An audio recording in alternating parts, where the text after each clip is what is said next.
अभी यूके वालों को ये बंदा कौन समझाए कि जितने भी लोग इधर यूरोप में रहते हैं उनका कोई एम होता है। हर बंदा जो है वो यहाँ पे ऐसे डैंकी लगा के तो नहीं जाता। खैर, उन्होंने डिसरिस्पेक्ट डिसऑनर किया तो चलें, मुझे इससे कोई गर्ज नहीं। I am also in Europe, but this is not enough to do this.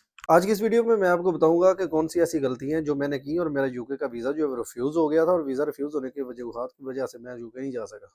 सलाम दोस्तों, आज की इस वीडियो में आपका खुशामदीद। और जितने भी यूरोप इन्फो टीवी के नाजरीन हैं जो पहले दिन से लेके आज तक हमारे साथ जुड़े हुए हैं, वीडियोस को देख रहे हैं, आपका बहुत शुक्रिया, थैंक यू कि आप हमें इतना प्यार देते हैं, जिसके बदले में हम आपको इन्फॉर्मेशन देते हैं और हमारा हौसला होता है। हौसला अफजाई का शुक्रिया कि आप हमें कमेंट्स करते हैं, और कमेंट्स की वजह से हमारा हौसला बुलंद होता है, जिसकी वजह से हम और वीडियोस बना के आप तक मालूमात जो है उसको मुकम्मल फ्राहमी बनाते हैं। तो आज की इस वीडियो में मैं आपको बताऊंगा कि यूके का वीज़ा लेने के लिए कौन सी ज़रूरी कवायद ज़वाबत हैं और कौन सी चीज़ें नहायत ही ज़रूरी हैं जिसका आपने भरपूर तरीके से ख्याल रखना है, क्योंकि रिसेंटली मेरा यूके का वीज़ा रिफ्यूज़ हो गया। और वो रिफ्यूज़ किस वजह से हुआ है, इटली के अंदर रह के भी जो है वो मुझे यूके का वीज़ा क्यों नहीं दिया गया, क्योंकि यहाँ पे इटली में मेरे पास ओरिजिनल डॉक्यूमेंट भी थे, इटली का वर्क परमिट भी था, इटली का काम का कॉन्ट्रैक्ट भी था, और मेरे पास सैलरी स्लिपें भी थी, और 6 माह का फ्रेश जो है वो मेरी बैंक की स्टेटमेंट भी थी। जिसकी वजह से फिर भी यूके वाली एम्बेसी जो है उसने मेरा वीज़ा रिजेक्ट कर दिया। उन्होंने कहा कि हम आपको वीज़ा नहीं देते। तो इस पे क्या मसाइल बने हैं, क्योंकि मैंने यूट्यूब पे जितनी भी रिसेंटली वीडियोस देखी हैं, किसी बंदे ने कोई प्रॉपर बात नहीं बताई कि यूके का वीज़ा अप्लाई करने से, खुद से अगर अप्लाई करते हैं उसमें कितना खर्चा आता है, और क्या वीज़ा रिफ्यूज़ होता है या वो एक्सेप्टेबल हो जाता है, या आपको कौन कौन सी चीज़ों का ख्याल रखना है कि आपको यूके का वीज़ा जल्दी से मिल जाए। तो बात दरअसल इस तरह है कि मेरे दोस्त हैं, जैन उनका नाम है, और वो रीमिनी में शिफ्ट थे इटली के अंदर, और वहां से जो है वो चले गए बेरगामो वाली साइड, ब्रेशिया में भी रह रहे हैं। तो रिसेंटली जैन भाई जो है वो यूके गए, और वहां पे उन्होंने फेसबुक पे तस्वीर अपलोड की, और पीछे जो लंदन वाला ब्रिज आ रहा था, टावर ब्रिज, तो वहां पे पिक्चर ली। तो मैंने उनको कॉल की, मैंने कहा जैन भाई आप तो अकेले चले गए हैं, तो मुझे अगर आप बताते तो मैं भी आपके साथ चलता। लेकिन जैन भाई ने कहा कि भाई मैं सिर्फ 5-6 दिन के लिए आया हूँ। मैंने कहा वीजे का प्रोसेस, वो कहते हैं जी मैं वापस आऊंगा तो आपका वीजा भी जो है वो अप्लाई कर लेंगे, आप बेफिक्र हो जाएं। जैन भाई वापस आए, मैंने उनको कहा जी वीजा अप्लाई करना है। जैन भाई ने मुझे कहा जी वीजे की फीस जो है वो सिर्फ 144 यूरो है। मैंने कहा कोई बात नहीं, आप टाइम निकालें, हम वीजा अप्लाई करते हैं। तो उन्होंने मुझे व्हाट्सएप पे वीडियो कॉल की, स्क्रीन शेयर करके मेरे साथ जनाब उन्होंने अपना जो है ना वो सारा फॉर्म फिल करना पड़ता है, जो यूके के वीजे के लिए ऑनलाइन फॉर्म था, हमने वो फिल किया, और मुकम्मल वहां पे अपना नाम लिखना पड़ता है, अपना एड्रेस लिखना पड़ता है, फिर अपने डॉक्यूमेंट्स जो हैं वो बताने पड़ते हैं, और इटली के अंदर आप किस जगह पे हैं वो वाला एड्रेस लिखना पड़ता है, पासपोर्ट का नंबर वहां पे हमने लिखा। उसके बाद जनाब तस्वीरें वगैरह जितनी भी थी वो भी हमने अपलोड की, और साथ में जो है वो उन्होंने कह दिया कि आप जो है वो यहाँ पे कितना जो है ना वो कमाते हैं, और आपका महीने का खर्च कितना है। तो मुझे जैन भाई ने कहा जी ये तो जो चीज़ें हैं ना ये भी लिखनी है। वहाँ पे मैंने काम का कॉन्ट्रैक्ट भी लिख दिया, और वहाँ पे उन्होंने कहा जी आप काम किस जगह पे कर रहे हैं। वहाँ पे फॉर्म जो एप्लीकेशन, ऑनलाइन एप्लीकेशन फॉर्म था, वो फिल करते हुए मैंने लिखा जी मैं फलां कंपनी में काम कर रहा हूँ, और इस वक्त से लेके ये काम फॉर एवर है, और हर मंथली जो है वो मुझे सैलरी स्लिप भी मिलती है टैक्स के बाद, और मेरी जो इनकम है वो 1300 यूरो है। और उन्होंने पूछा जी आपका जो है ना वो खर्चा कितना है, तो खर्चा मैंने लिखा कि हर महीने में घर का रेंट वगैरह और अपना खाना पीना डाल के मैं 500 यूरो खर्च कर लेता हूँ मंथली। और उसके बाद उन्होंने पूछा जी आप जो है वो यहाँ पे और क्या काम करते हैं। तो मैंने यहाँ पे भी एक मिस्टेक की थी, मैंने कहा जी मैं जो है ना वो कोई काम नहीं करता, या अदर में मैंने लिख दिया कि मैं बाज़ का कुछ काम कर लेता हूँ। क्योंकि ये वाली सारी चीज़ें पूछने का उनका मकसद ये होता है कि आपके इनकम के कितने सोर्सेज हैं। तो मैंने यहाँ पे थोड़ी सी मिस्टेक की, क्योंकि मुझे पता नहीं था कि ये जो है ना ये वाला वो ज़रूरी है खाना फिल करना। तो मैंने उसको स्किप कर दिया और नहीं बताया कि मैं और भी कुछ काम करता हूँ कि नहीं करता, क्योंकि जो यूके की एम्बेसी है वो बहुत ही स्ट्रिक्ट है इन मामलों में, और वो ज़रा ज़्यादा जो है ना वो इन चीज़ों को नोट करती है कि ये बंदे के पैसे आ कहाँ से रहे हैं और ये खर्च कैसे हो रहे हैं। तो मेरा वीज़ा उन्होंने रिफ्यूज़ किया, उन्होंने कहा जी आपका जो है सैलरी स्लिपें हैं वो आपकी बैंक स्टेटमेंट से मैच नहीं कर रही, क्योंकि आपकी हर महीने 1300 यूरो जो तनख्वाह है वो आपके अकाउंट में तो आ ही नहीं रही, लेकिन आपके पास सैलरी स्लिपें ओरिजिनल है, आपकी जो बैंक स्टेटमेंट है उसमें पैसे आपकी सैलरी के नहीं आ रहा है। तो ये मेरी बहुत बड़ी गलती थी कि मेरी सैलरी स्लिप की वजह से जो बैंक स्टेटमेंट थी वो मैच नहीं कर रही थी। मेरा वीज़ा उन्होंने रिफ्यूज़ कर दिया, और उन्होंने कहा जी आपका जो वीज़ा है वो हम नहीं लगा के देते, क्योंकि आपके पास ओरिजिनल सैलरी स्लिप जो है उसके साथ मैच वाली बैंक स्टेटमेंट नहीं है। तो उन्होंने कहा जी हमें डाउट है कि आप 1200 रुपया या 1300 रुपया मंथली कमाते हैं, उसके अंदर से आप 500 रुपया खर्च करते हैं, तो इस हिसाब से बाकी आपके पास जो है ना वो 700 यूरो जो है वो अकाउंट में बचना चाहिए था। और अगर 6 महीने की आपकी सैलरी स्लिप है तो ये आपके अकाउंट में जो है 700 के हिसाब से अगर करें तो 3000 यूरो आपके पास होना चाहिए था। आपके अकाउंट के अंदर 3000 यूरो तो हैं, लेकिन आपकी सैलरी स्लिप जो है वो शो नहीं हो रही यहाँ पे कि आपकी सैलरी जो है वो 1200 यूरो आई है। ये देख रहे हैं हम आपकी जो है ना वो बैंक स्टेटमेंट में, ये 2000 आपने आ गया आपके अकाउंट में, ये 5000 आ गया, ये 3000 आ गया, ये 1500 निकल गया, ये 800 इधर निकल गया। ये हमें कोई पता नहीं लग रहा कि ये आपके पैसे आ किधर से रहे हैं और जा किधर से रहे हैं। हमें ये भी बिल्कुल नहीं पता कि आपके ये जो पैसे हैं ये अभी तक आपके अकाउंट में हैं या आपने इनको खत्म कर दिया है, या हो सकता है आपने दोस्तों से ये पैसे लिए हों कि मैंने बैंक स्टेटमेंट बनानी है।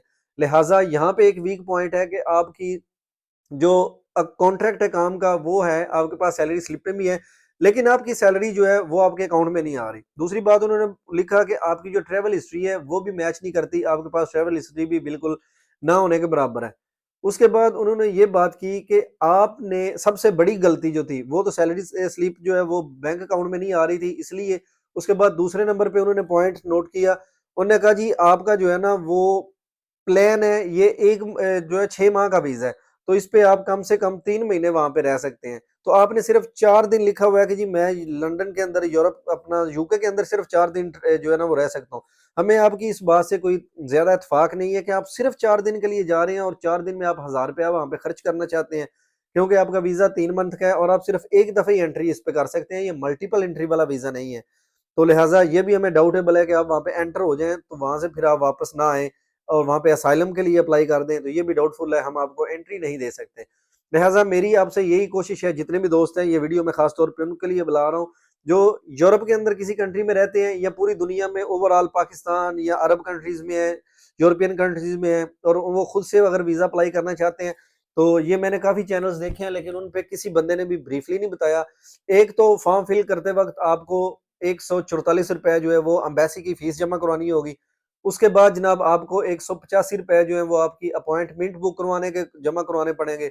और उसके बाद एंड पे आपको जो है वो डॉक्यूमेंट्स अगर आप खुद स्कैन करके अपलोड कर सकते हैं तो बेस्ट है, अगर नहीं करते तो वहाँ पे ऑप्शन आता है जी आप डॉक्यूमेंट लेके टीएलएस के ऑफिस में आए, वो लोग खुद ही आपके डॉक्यूमेंट जो है वो स्कैन करके वेबसाइट पे अपलोड कर देंगे और एम्बेसी को फाइल फॉरवर्ड करेंगे। तो तकरीबन ये बन जाते हैं 450 रुपया, लेकिन मुझे अगर पता होता कि 450 जो है ना वो मैंने पे करना है तो मैं कभी भी अप्लाई ना करता, क्योंकि रिस्क था, मैं किसी अच्छे बंदे से अप्लाई कर लेता। मैंने कहा 144 यूरो है तो चलो पे कर लेते हैं, बाकी हो सकता है वीजा जो है ना वो लग जाए, क्योंकि मेरे पास ऑलरेडी यूरोप के डॉक्यूमेंट्स भी हैं और सैलरी स्लिपें भी है, मेरा सारा ओरिजिनल है, तो वीजा लग जाना है। तो जैन ने भी कहा जी भाई आपका वीजा लग जाएगा, आप बिल्कुल परेशान ना हो, इतना ज्यादा जो है ना वो इसमें कंट्रोल नहीं होता, लेकिन आपके पास सब कुछ है। लेकिन मेरी गलती थी कि सैलरी जो है वो मेरी अकाउंट में नहीं आती रही। अगर आप यूरोप में या किसी और कंट्री से अप्लाई करना चाहते हैं तो मैं आपको ये जो है ना वो हिदायत करूंगा कि 2 बैंक अकाउंट आप उस कंट्री के अंदर अपने ओपन करें। एक बैंक अकाउंट जो है उसके अंदर आप सिर्फ अपनी सैलरी शो कराएं, उसकी जितना भी आपकी सैलरी स्लिप जो सैलरी होती है वो स्लिप के हिसाब से उस अकाउंट में आनी चाहिए। और दूसरा आप जितना भी आपने वहां पे लिखना है कि मैं 400 या 500 यूरो महीने में खर्च करता हूँ, वो वाला 400-500 आप सिर्फ उसमें से निकाला करें। तो बाकी जो आप ग्रोसरी वगैरह खरीदते हैं या आप किसी शॉप पे जाते हैं कुछ खाने पीने का बिल करते हैं वो उसी कार्ड से पे करें। तो बाकी अगर आपने कोई रकम पाकिस्तान भेजनी है, किसी और दोस्त को भेजनी है, कोई बोनीफी को मनी ऑर्डर करना है, कोई सेंड मनी करनी है, तो वो अपना जो दूसरा अकाउंट है आप उसके अंदर पैसे डालें, वहां से जो है वो ट्रांजेक्शन करें या दोस्तों से पैसे अपने मंगवाएं। जो आपका बैंक स्टेटमेंट के हवाले से अकाउंट होना चाहिए उसमें सिर्फ आपकी सैलरी आए और उसमें खर्चा इतना हो कि सिर्फ आप अपना खाने पीने का जो सिस्टम है ना वो उससे चला सकते हो। तो ये सैलरी स्लिप आपकी जो बैंक स्टेटमेंट के साथ मैच करेगी तो फिर आपको यूके का वीजा दिया जाएगा। और उसके बाद आपको सबसे बड़ी बात ये बताता हूँ कि आप कम से कम जो है वो अपना 15 दिन का टूर प्लान करें, आपने अगर यूके का वीजा लेना है तो। मेरा रिफ्यूज इस वजह से हुआ, बड़ी वजह ये भी थी कि उन्होंने कहा जी आप सिर्फ 4 दिन के लिए जा रहे हैं, तो हमें आप पे शक शक पड़ गया कि आप जो है ना वो वापस नहीं आएंगे, लिहाजा हम आपका वीजा रिफ्यूज करते हैं। उसके बाद उन्होंने फिर एक और जो है ना वो कहा, उन्होंने कहा कि आपने हमें बताया नहीं कि आप किस किस जगह पे जाएंगे, आपका प्लान क्या है, आप कौन कौन सी जगह पे घूमेंगे, आप सैर कहाँ पे करने के लिए जाएंगे, आपने हमें मुतमिन नहीं किया, हम आपका वीजा रिफ्यूज करते हैं। उन्होंने 5-6 इस तरह की वजूहत लिखी है, लेकिन जो बड़ी वजह थी वो मेरी जो तनख्वाह थी वो मेरे अकाउंट में नहीं आ रही थी। वो ब्लैक मनी शो करवा रहा था जो भी 12-13 हज़ार की, उसमें जो है ना वो मेरी बैंक स्टेटमेंट बनी थी। और उसके बाद मेरी ट्रैवल हिस्ट्री जो है वो भी एक पॉइंट था, और सबसे बड़ा पॉइंट ये था कि जी आपकी 1200 सैलरी में से 500 आप यूज़ कर रहे हैं, तो बाकी आपके पैसे हमें शो नहीं हो रहे अकाउंट में। और उसके बाद जो है वो उन्होंने कहा जी आपका 6 माह का वीज़ा है, आप सिर्फ़ 4 दिन के लिए जा रहे हैं, तो लिहाज़ा इतने शॉर्ट टाइम के लिए हम आपको वीज़ा अलाउ नहीं कर सकते। और उसके बाद जो है वो मैं इसका तरीकाकार क्या था, सुबह-सुबह मैंने अपनी फ़ाइल वग़ैरह रेडी की, और ये देखें इसी तरह ये मेरी फ़ाइल थी, इसके अंदर मैंने अपने सारे डॉक्यूमेंट्स लगाए हुए थे, और ये तकरीबन कोई एक थब्बा डॉक्यूमेंट्स का बन जाता है। ये देखें, ये सारे डॉक्यूमेंट्स मैंने, जिसके अंदर क्या था, मेरे पासपोर्ट की फ़ोटोकॉपी थी, मेरे जो इटली के डॉक्यूमेंट्स थे उनकी फ़ोटोकॉपियाँ थी, बैंक स्टेटमेंट थी, मेरे काम का कॉन्ट्रैक्ट था, और उसके बाद मेरी जो मंथली सैलरी आती थी, उस सैलरी का जो है वो सारे बना हुआ था, सैलरी स्लिपें थी, और मेरे घर का जो है वो सर्टिफिकेट था कि यहाँ पे मैंने घर जो है वो किराए पे लिया हुआ है, और मेरे बिजली का बिल जो है उसकी फोटोकॉपी थी। तो उन्होंने इस सब को जो है ना वो रिजेक्ट कर दिया, और कहते हैं जी आप जो है ना वो हमें एतमाद में लें, आपकी सैलरी स्लिप जो है वो आपके बैंक स्टेटमेंट से मैच करनी चाहिए। तो जितने भी दोस्त ये वीडियो देख रहे हैं, आपके लिए है कि यूरोप में अगर आप ट्रैवल करना चाहते हैं या यूरोप से यूके का विजिट वीज़ा करने चाहते हैं, अगर खुद अप्लाई कर रहे हैं तो 450 यूरो खर्चा आएगा। आप हो सकता है 500 यूरो भी आए। फिर आपको एप्लीकेशन ऑनलाइन फिल करके आपको जाना पड़ता है टीएसएल ऑफिस में, वो आपको अपॉइंटमेंट देते हैं। उस अपॉइंटमेंट के भी पैसे पे करने पड़ते हैं। वहाँ पे जब आप जाते हैं तो वो कहते हैं जी वीज़ा लगने के बाद आपका पासपोर्ट खुद लेने आएँगे या डाक के ज़रिए आपके घर में भेज दिया जाए। तो बंदा कहता है जी आप हमारे घर पे भेज दें। तो वो बाद में फिर ये कहते हैं जी हमें 38 यूरो और पे कर दें। तो बंदा वहाँ पे कहता है अभी मैंने 144 यूरो उधर पे किए, 185 फिर पे किए, 95 यूरो फिर पे किए। तो वो कहते हैं जी वो सिर्फ़ आपने अपॉइंटमेंट का, डॉक्यूमेंट स्कैनिंग का और अपनी वीज़ा फीस के जो है ना वो चार्जेज़ जमा करवाए थे। यहाँ पे आपको कोरियर के पैसे जमा करवाने होंगे। तो मैंने मुबश्शिर को बोला, मुबश्शिर भाई ये आप ना फॉर्म ले लें। तो मुबश्शिर मेरे साथ गया हुआ था टीएसएल ऑफिस, जो रोमा के अंदर था, क्योंकि मेरी जो ब्रांच थी वो रोमा नज़दीक था मुझे, या मिलान था, तो मैंने रोमा में अपॉइंटमेंट बुक की। तो वहाँ पे मुबश्शिर भाई मेरे साथ थे। मुबश्शिर को मैंने फॉर्म लेके दिया कि यार जब ये वीज़ा लगे या ना लगे, आप मेरा पासपोर्ट इनसे रिसीव कर लीजिएगा। तो वो उन्होंने मैंने कहा जी मैं खुद आके जो है ना वो अपना पासपोर्ट ले लूँगा। तो मुबश्शिर भाई जो है ना उन्होंने मेरा पासपोर्ट सुबह उनसे ले लेना है। तो वीज़ा रिफ्यूज़ हो गया फाइनली। तो मेरा तो दिल ये था कि पहले मैं यूके में जाता, यूके से फिर जो है ना वो हम अपना डेनमार्क और नॉर्वे की तरफ सफ़र शुरू करते। वहाँ से क्लियर होता तो फिर अमेरिका, ऑस्ट्रेलिया, कनाडा, और उसके बाद जो है ना वो साउथ कोरिया, नॉर्थ कोरिया और जापान, चीना वगैरह का जो है वो हम करते हैं टूर। लेकिन यूके का वीज़ा रिफ्यूज़ हो गया, बहुत अफ़सोस के साथ, कि जितनी भी मैंने यूट्यूब पे वीडियोज़ देखी हैं, किसी बंदे के पुत्र ने फ़ीस के बारे में नहीं बताया।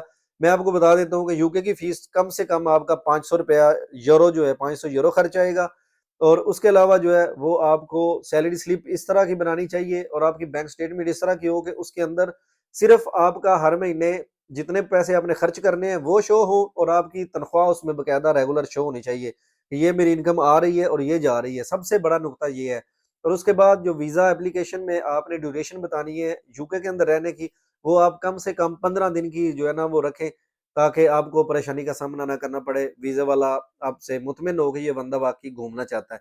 तो आज की बस ये इतनी वीडियो थी। मिलेंगे नई वीडियो में। अगर आपको कोई और मालूमात चाहिए तो वीज़ा लगवाने के हवाले से, तो मुझे कमेंट्स में ज़रूर अपनी राय का इज़हार करें। बाकी सैड न्यूज़ है कि यूके का वीज़ा हमारा नहीं लगा, तो इंशाल्लाह नेक्स्ट जो है वो अमेरिका का अप्लाई करेंगे। अब आपने दुआ करनी है। ओके, अल्लाह हाफ़िज़।